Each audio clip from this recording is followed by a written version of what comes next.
llamo Axel. Me encuentro estudiando el último semestre de la licenciatura en peritaje forense.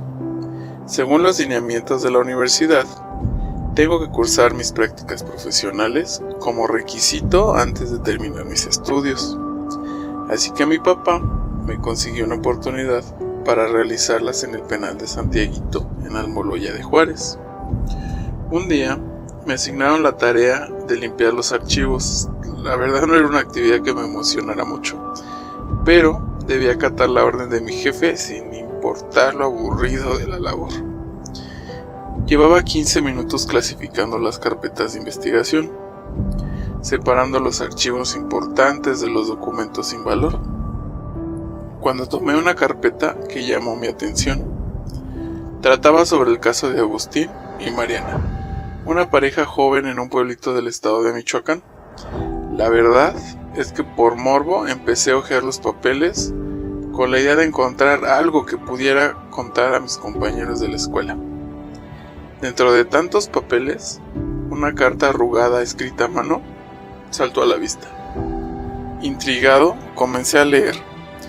En ella se redactaba lo siguiente: Toluca, 17 de abril de 2019. Estoy consciente que los recientes sucesos son poco creíbles para todos. Muchos de ustedes y sé que confiarán en las palabras que a continuación les diré. Lo pasado en los últimos días es una pesadilla de la que espero despertar. Pero si no es así, confío que esta carta sirva como testimonio de inocencia y profundo dolor. Hace 5 años ya que me casé con Mariana. Fuimos novios desde la prepa. Nos amábamos mucho y como fruto de ese amor, al año de casados, nació nuestra hija Natalia. Compartíamos muchas cosas en común, entre ellas, el gusto por viajar y conocer nuevos lugares a lo largo de la República Mexicana. Lo que nos llevó a conocer muchas ciudades y pueblos. Vivimos días maravillosos que compartimos también con nuestra hija. Pues claro, la hicimos partícipe de aquellas aventuras. Éramos un equipo. La semana antepasada, como era nuestra costumbre, decidimos aprovechar cualquier pretexto para planear un viaje de fin de semana y conocer algún nuevo lugar. Esta vez teníamos el pretexto perfecto, pues se acercaba mi cumpleaños número 36.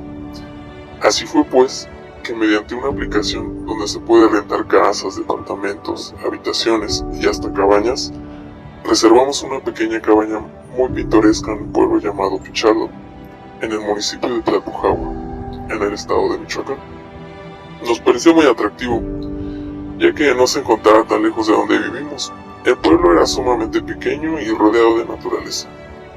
Así fue que emprendimos el viaje a lo que nosotros creíamos sería un fin de semana muy relajante, alejados del bullicio de la ciudad y en contacto con la naturaleza.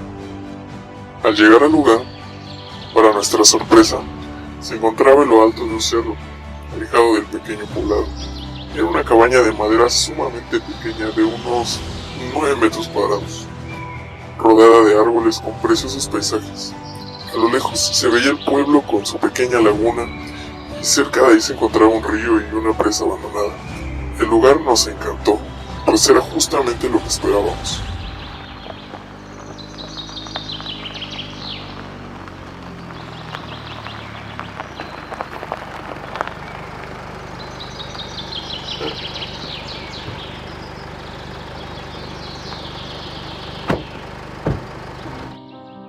El dueño, muy amable, nos recibió y dio indicaciones generales del lugar y de la cabaña. Por suerte, contábamos con luz eléctrica, agua caliente, una diminuta chimenea metálica acompañada de una pila de troncos.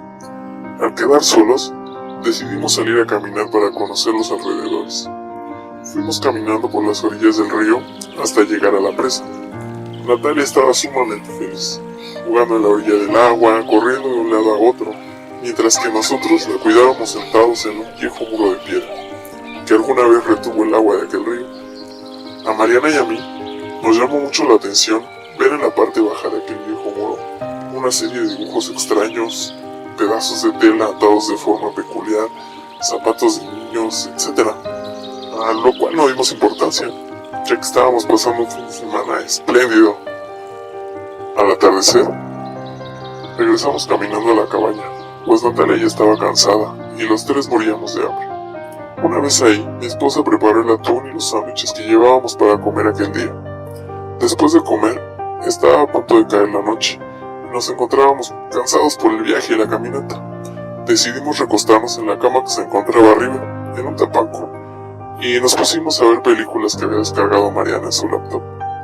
A mi niña no tardó en vencerle el sueño, mientras que mi esposa y yo vimos un par de películas mientras bebíamos café caliente con unos chorritos de tequila para el frío.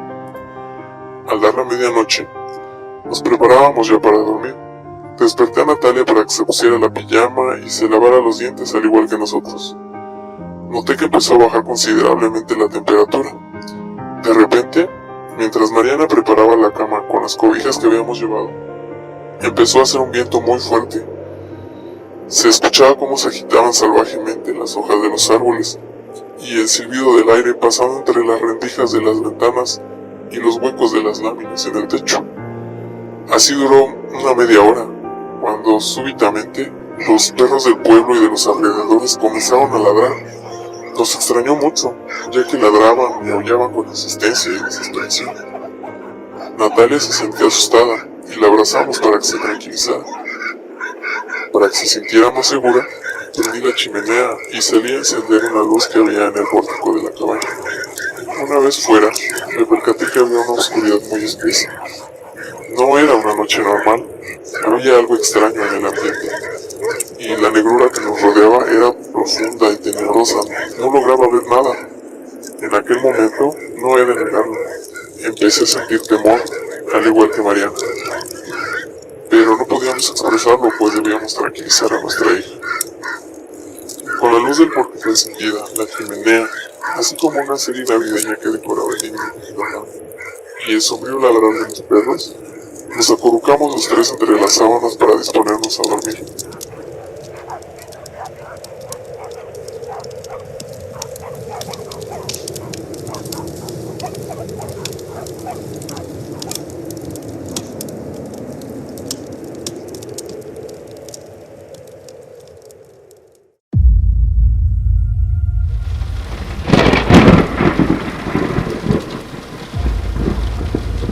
Al cabo de una hora aproximadamente, una fuerte tormenta nos despertó. Los perros habían cesado, pero en su lugar, un extraño ruido entre las láminas del techo se comenzó a escuchar. Era como si las patas de un animal rasgaran, como si hubiese un ave aleteando sobre nosotros. Por una extraña razón, Natalia siguió profundamente dormida, a pesar del escándalo de los truenos, la fuerte lluvia y esos raros intensos. Mariana y yo nos volteamos a ver. Podíamos soportar nuestra mirada de espanto. Teníamos los ojos muy abiertos, atentos a cada ruido. Luego, escuchamos que aquella cosa que estaba en el techo dio un brinco al costado de la cabaña y empezó a caminar alrededor de ella. La luz del pórtico empezó a parpadear hasta apagarse por completo.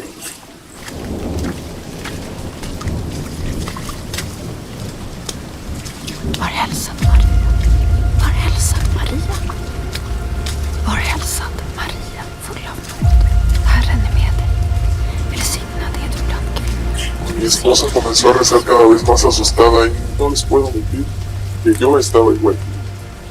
Repentinamente, a ambos nos dio muchísimo sueño. Yo sentía los ojos pesados, no podía mantenerme más tiempo despierto, así que quedé profundamente dormido. Debo reconocer que lo que pasó después es difícil de creer, pero juro que lo viví y no se lo deseo ni a mi peor enemigo. En medio de mi sueño, sentí lo que comúnmente se le conoce como que se sube el muerto. Entre pesadillas sentía que no me podía mover y aún no sé si fue parte de mis pesadillas o en verdad ocurrió, pues al abrir los ojos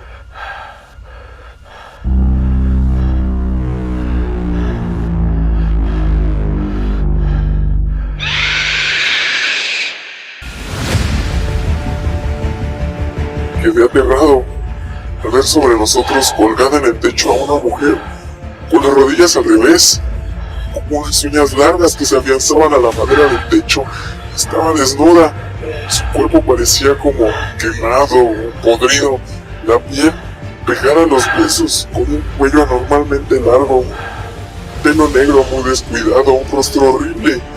No tenía dientes ni lengua, su boca era como un hueco negro que produce una espeluznante risa que jamás olvidaré. Donde debería estar su nariz, había solo dos orificios como los de una serpiente, los ojos completamente blancos con una mirada que me heló la sangre. Despedía un olor putrefacto, era como si fuera el olor de la misma muerte. Me sentí horrorizado. Mi respiración estaba alterada, quería moverme, quería gritarle a Mariana y no podía. Sentí un miedo y desesperación indescriptibles. Así duré unos minutos que a mí me parecieron una eternidad. Condenado a mirar aquella horrible cosa que colgaba sobre nosotros hasta que no pude más. Me desmayé.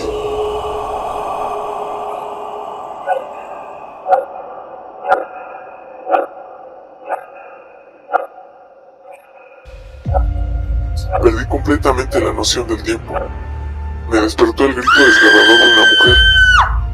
Era la esposa del dueño de la cabaña. Abrí los ojos y no podía creer la escena de la que era parte. Las cobijas, mi ropa bañados en sangre. Sobre mi mano derecha un cuchillo igualmente repleto en sangre y al lado mío yacía Mariana, muerta, con el cuello degollado, varios golpes, rasguños en el cuerpo y una expresión indescriptible de terror absoluto. Quedé shock. Me levanté de un salto. La señora que había gritado salió corriendo. Entré en razón y empecé a buscar desesperadamente a mi hija. No la encontré dentro de la cabaña, entonces salí de ahí gritando desgarradoramente su nombre sin recibir respuesta. Corrí al monte buscando a mi hija, estaba perturbado, enloquecido, no sentí ni cuánto tiempo estuve corriendo descalzo en aquel cerro, hasta que no pude más. Caí de rodillas. Y, al igual que aquella presa rota que no puede contener más el cauce del río, yo no pude más. Dejé correr mis lágrimas hasta que mis ojos quedaron vacíos. No paré de llorar hasta regresar a aquella maldita cabaña.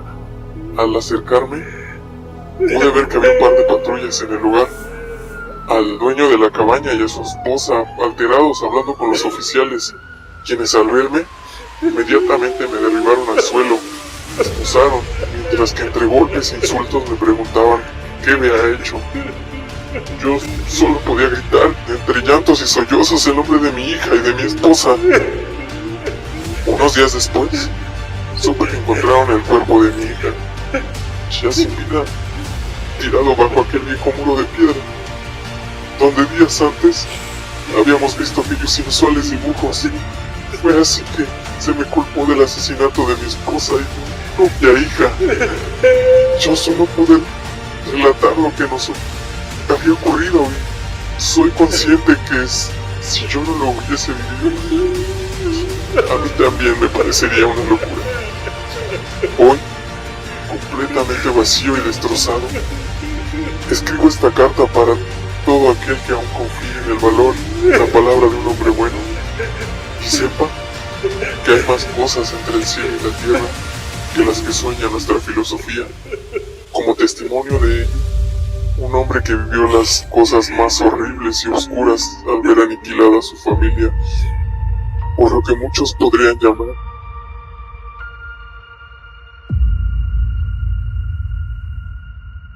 una bruja.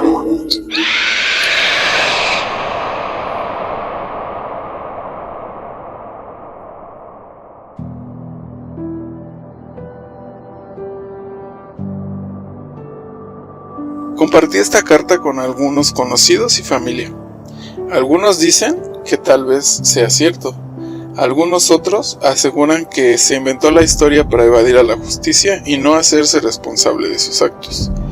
Yo les puedo decir que la vida es un misterio, una eterna intriga, y lo que sabemos es una gota y lo que ignoramos es un océano. ¿Y tú? ¿Qué crees?